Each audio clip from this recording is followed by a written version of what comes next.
In the mist-shrouded valleys of ancient Wudang, where the mountains whispered secrets to the wind and the rivers sang songs of forgotten warriors, there lived a boy named Liang. He was the son of a humble herbalist, known more for his quiet demeanor than any martial prowess. Yet fate had carved a different path for Liang, one that would lead him into the heart of one of the most feared and revered disciplines in all of Kung Fu, the Iron Palm. Origins of the Iron Palm.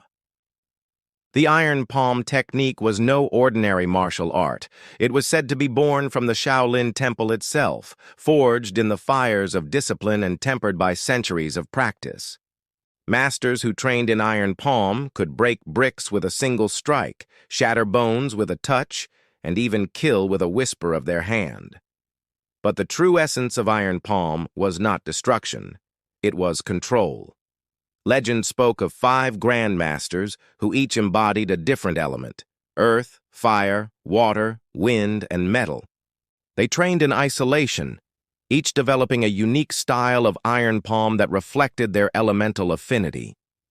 These masters never sought fame or fortune. They guarded their secrets, passing them only to those deemed worthy by both skill and spirit. Liang's awakening. Liang's journey began when he stumbled upon an old scroll buried beneath his father's apothecary. The parchment was brittle, its ink faded, but the symbols were unmistakable: Shaolin script detailing the earth palm technique. Intrigued, Liang began practicing in secret, mimicking the movements and conditioning his hands with sandbags and tree trunks. His palms bled, his bones ached, but his spirit never wavered. One day, while gathering herbs in the forest, Liang encountered an old man meditating beneath a waterfall. The man's presence was serene yet powerful, as if the very air bent around him. Sensing Liang's curiosity, the old man spoke.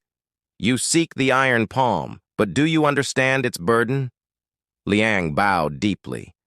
"I seek strength not to harm, but to protect." The old man smiled. "Then you may train." The 5 trials.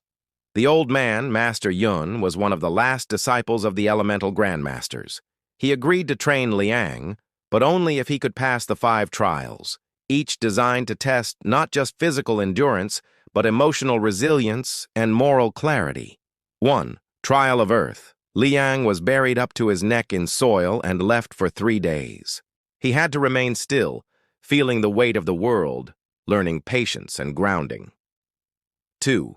Trial of Fire. He walked barefoot across burning coals, not to prove toughness, but to master breath and pain, controlling his body's reaction to suffering. 3. Trial of Water.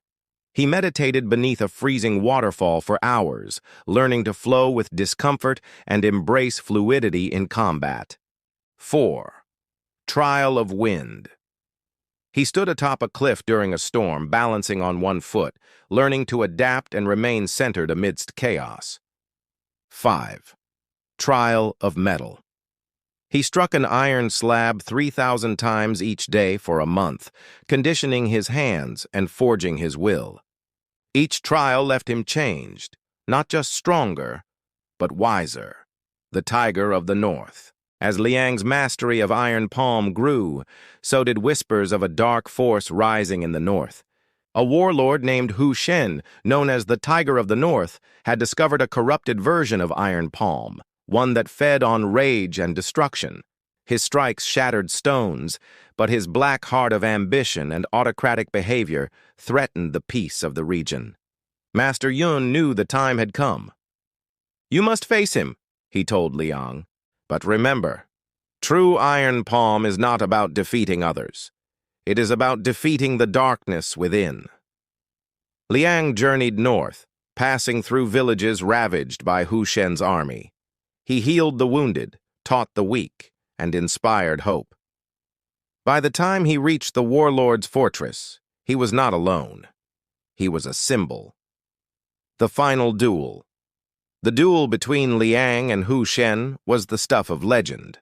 Palm met palm, force met force. Hu Shen's strikes were brutal, fueled by hatred.